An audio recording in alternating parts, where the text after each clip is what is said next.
Assalamualaikum warahmatullahi wabarakatuh. Di sini saya perkenalkan, nama saya Risa Rusdiani, NIM 1218075 dari kelas studi Fatwa DSN kelas F. Dan di sini saya akan menjelaskan tentang penyerapan Fatwa DSN dalam peraturan IKNB Industri Keuangan Non-Bank Syariah.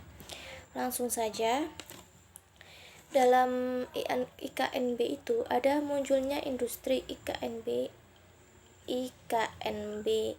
Syariah. Di sini adalah diharapkan mampu menjadi problem solver untuk mampu menjelaskan perekonomian Indonesia maupun menjadi salah satu instrumen perekonomian jangka panjang.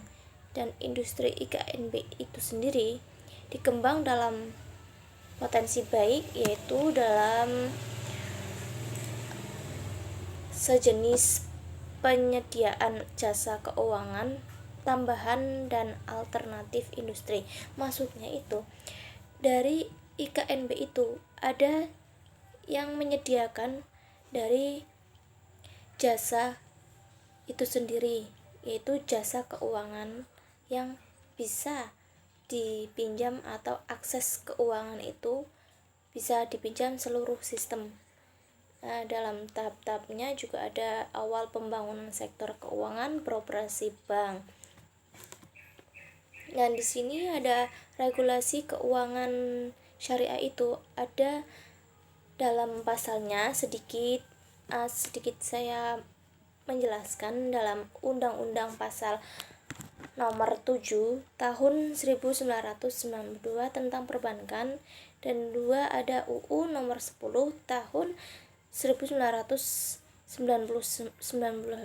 tentang perbankan syariah, dan juga ada yang nomor 21 tahun 2008 tentang perbankan syariah.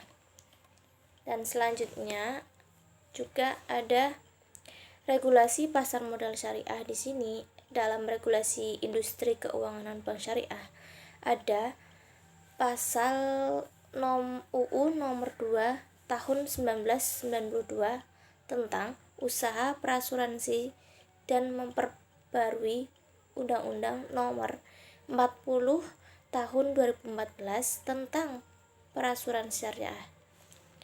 Dan selanjutnya ada regulasi dan fatwa terkait dalam lembaga keuangan syariah. Itu ada berbagai macam dari sudut PBI maupun dalam bentuk SEBI. Yang pertama ada Surat Edaran Bank Indonesia nomor 11/9/DPBS tanggal 7 April 2009, yaitu tentang perihal Bank Umum Syariah. Yang kedua ada Surat Edaran Bank Indonesia nomor 11/28/DPBS tanggal 5 Oktober 2009. Selanjutnya Peraturan Bank Indonesia nomor 11 atau 10/PBI/2009 tentang unit usaha syariah. Dan ada juga kebijakan dalam pengembangan keuangan syariah di Indonesia. Itu ada pengembangan keuangan syariah itu ada tampak menonjol itu pada pengembangan kebijakan.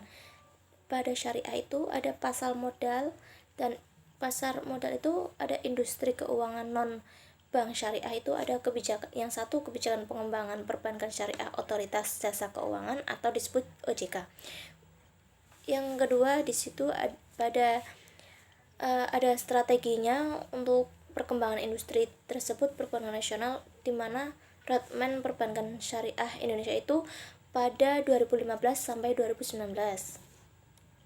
Yang di situ ada roadmap dalam terdiri dari tujuan arah kebijakan. Yang pertama ada memperkuat sinergi kebijakan antara otoritas dengan pemerintah dan stakeholder lainnya. Maksudnya itu ada yang memperkuat dari sisi kebijakan pengembangannya itu sendiri. Yang kedua ada memperkuat permodalan dan skala usaha serta memperbaiki efisien. Yang pertama itu ada penyempurna penyempurna modal minimum dan klasifikasi buku bank umum syariah. Yang kedua ada mendorong pembentukan bank BUMN atau BUMD syariah. Yang ketiga ada optimalisasi peran dan peningkatan komitmen BUK untuk mengembangkan layanan perbankan syariah hingga mencapai share minimal di atas 10% aset BUK induk. Dan yang ketiga ada memperbaiki struktur dana untuk mendukung perluasan segmen pembiayaan dengan program kerjanya, antara lain optimalisasi pengelolaan dana haji, wakaf, zakat, infak, sedekah maupun perbankan syariah. Dari penjelasan di sini, mohon maaf jika ada kekurangan dalam penjelasan. Terima kasih. Wassalamualaikum warahmatullahi wabarakatuh.